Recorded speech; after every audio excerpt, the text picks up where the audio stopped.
See, it would have been nicer to have a chat outside, but then, hey, the lady's here waiting in the building, so why not? Mr. A, thank you so much for joining us. Hi. Hi. Well, thank you for having us in your wonderful office. It's been I drive past it every day, but then first time I'm in here. That's good. I think it looks a lot nicer inside than outside. Oh, it definitely does look really good inside, and the products look good too. Okay, Mr. A, let's just jump right in. Yes. Congratulations on your recent win. Yes. It must mean an immense deal to you. We want to find out, what does it mean to you on a personal level? For me, it's a great honor to win the E&Y award. And for me, it's really a tap on my shoulder that really, you know, the hard work we've all put in, not just me personally, but my team. It's a testament to basically, well, we've done well. You know, to me, that's what it means. Yeah. When you say you've done well, clearly you're thinking of team here. Yes. But we want to know, I mean, you are a very strong woman to have been not only been put in the same line against some of the other nominees, but as a woman you stood out, and hence you bagged the award. And in today's world, even though we want to think about equality and all that, sometimes we think that, you know, if a woman wins something as prestigious as this, you actually went that extra mile compared to any of your male compatriots. So again, on a personal level, if I may ask you to revisit, you know, what you're thinking. Well, it's good to know that of what you just said, that I went the extra mile.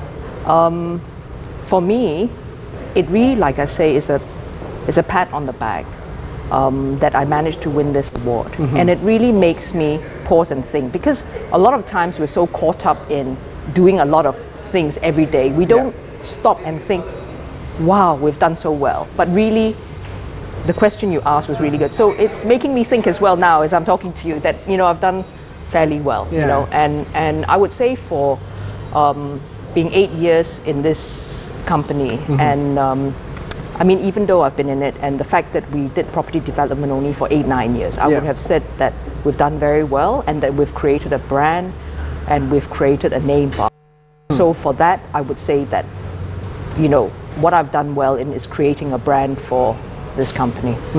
Well, I am definitely going to talk to you a little bit more about the fact that you've only been around for 8 years. Because, you know, if we just, you know, we've got this model behind us, and even if I look at this, this to me immediately translates to having a little bit more extra thinking that goes into it. And it's about that brand, that strength that you have. And when you mention SDB to anybody, people automatically think, okay, these are developers that produce quality things, But we'll talk about that later. Right now, well, doing my research, this 2012 is 2012 has been a year for you, lah. It's award after award after award. Okay, thanks. Again, congratulations. So when you say hard work, how hard is hard work over the last 12 months of 2012? You know, winning, I would say winning an award is basically after the hard work's been put in now.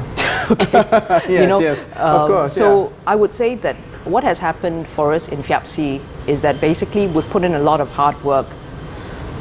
Even though we're relatively young, you know, for FIAPC, I would say that we are only allowed to submit after the building has been around for 1 year. Of course, so we won FIAPC for Park 7, we won FIAPC for 20 trees. And for these two buildings, I would say they're very different, you know. For us, basically, for SDB, I would say that we are the first developers to do earthquake-resistant building. And we are one of the private developers to offer that in our portfolio. And now you have the building, you have the government talking about we're feeling more and more tremors. So basically, we're first in a lot of things. We look at earthquake-resistant building. We look at also, I would say, cross-ventilation. So when you talk about cross-ventilation, we talk about sustainable living. Then it means basically having to have fewer, turning on the electricity less. So we looked at all these things, and that is part and parcel of our DNA for the company, to basically have all these things. So when we look at all these things and the fact, you know, we've got our own, I would say, intellectual property. We look at spatial planning as well. We look at the relativity of spaces between rooms between, I would say, the living room, the dining room, and the bedroom, and why certain spaces are not bigger than what it should be. Because if it was, then the person buying would say, why is this thing so big? I want to have it bigger in my living room. You've done your thinking in so doing that. we have done a lot of in-depth thinking in how we go about things. Even the bathroom, the size of the shower area, we've got thinking on that. And I mean, so that is what, when we talk about building up to a brand, it was very important when we first did all this, that we did not want to be a one-hit wonder, that we just win for one building, after that we disappear. We want to make sure that what we stood out for.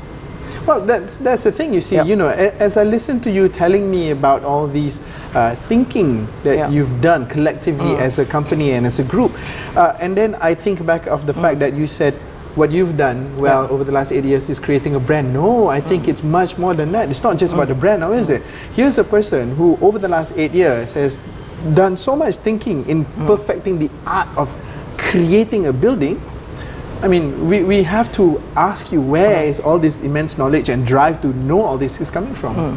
I would say that what it stems from initially, I would say that it's important to make sure that the customer experience is met.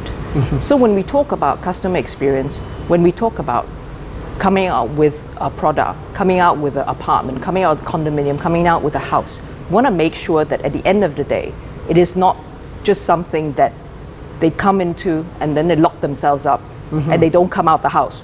Okay, so the customer experience must be there. Even when they're in the house, we want to make sure there's a lot of natural ventilation. We want to make sure there's enough light. We want to make sure that when they look out of the house or the condominium, that they see something that's pleasant. We make sure that they see pleasant things, and that is basically angling the building. So we talk about customer experience. So when they drive through the front, meaning the guardhouse, they must feel that as they approach their house, they're looking forward to going home, that they're not looking to go back to a box. So basically, the customer experience from the guardhouse is where it starts. They go to their car park, they must see nice things. So when they step out of the car park, they take the lift, they go up to the apartment block, they must experience that nice feeling. When they go up to the apartment, they look out, they must see something nice. When they come down to the recreational area, they have to basically also enjoy coming down. And when they come down, they see, oh, this is what I've paid for. There's a sense, there must be an emotion. So this is what we're selling. Is the stage by stage thinking. So we have to do all that. Start, I see. So this is what it is. Can I just, we have to go for a very short break right now, but can I just repeat that all this, 8 years. Goosebumps. Stay with us on In Person.